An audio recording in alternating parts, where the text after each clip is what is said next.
તો રાજકોટમાં જળ સંરક્ષણ અને જળ વ્યવસ્થાપનના ભગીરથ કાર્યને વેગ આપવા માટે ગીર ગંગા ટ્રસ્ટ પરિવાર દ્વારા એક ભવ્ય જળ સંમેલનનું આયોજન કરવામાં આવ્યું હતું। આ સંમેલનમાં ભાજપના પ્રદેશ અધ્યક્ષ સી આર પાટીલ ઉપસ્થિત રહ્યા હતા। તેમણે જળ સંરક્ષણના મહત્વ પર ભાર મૂકી ટ્રસ્ટના કાર્યોને બિરદાવ્યા હતા। આ પ્રસંગે કેન્દ્રીય જળ શક્તિ મંત્રી સી આર પાટીલના હસ્તે ગીર ગંગા ટ્રસ્ટને ₹15 કરોડ કિંમતના 11 હિટાચી મશીન અર્પણ કરાયા હતા।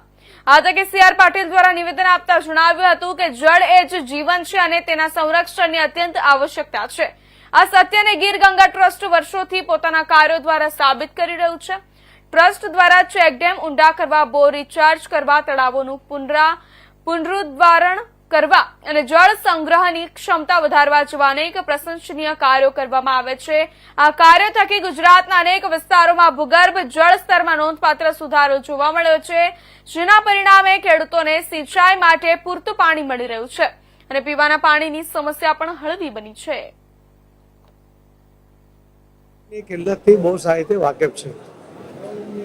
માનનીય પ્રધાનમંત્રી શ્રી નરેન્દ્ર મોદી સાહેબે આખા દેશમાં એટલા જ માટે જલ સંચય, જન ભાગીદારીથી જન આંદોલનની જ્યારે વાત કરી ત્યારે સૌરાષ્ટ્રમાં ગીર ગંગા ટ્રસ્ટ રાજકોટમાં એમણે જે કામ શરૂ કર્યું હતું એને પ્રોત્સાહિત કરવા માટે એમનું કામ જોઈને રાજ્ય સરકારમાંથી પણ મુખ્યમંત્રી શ્રી ભૂપેન્દ્રભાઈ પટેલ અને નાણામંત્રી શ્રી કનુભાઈ દેસાઈ એમની સાથે પણ ચર્ચા કરીને લગભગ 11 હિટાચી એટલે 15 કરોડ રૂપિયાનું ફંડ એમને CSRમાંથી મળ્યું। એના કારણે વધુ સારી રીતે કામ કરી શકે।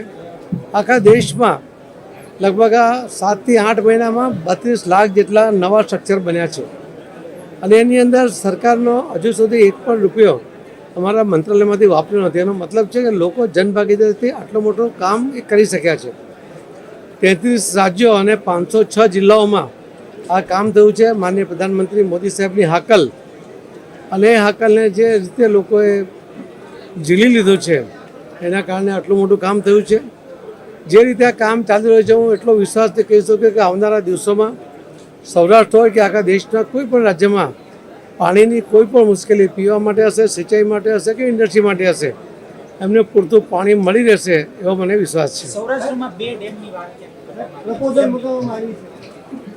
પ્રપોઝલ આવશે એટલે DPR આવ્યા પછી ચેક કર્યા પછી અમે એને મંજૂરી આપતા હોઈએ છીએ। એ આવશે એટલે અમે કામ કરીશું, પરંતુ આજે પ્રાથમિક ધોરણે હું એના માટે કંઈ કહી ન શકું।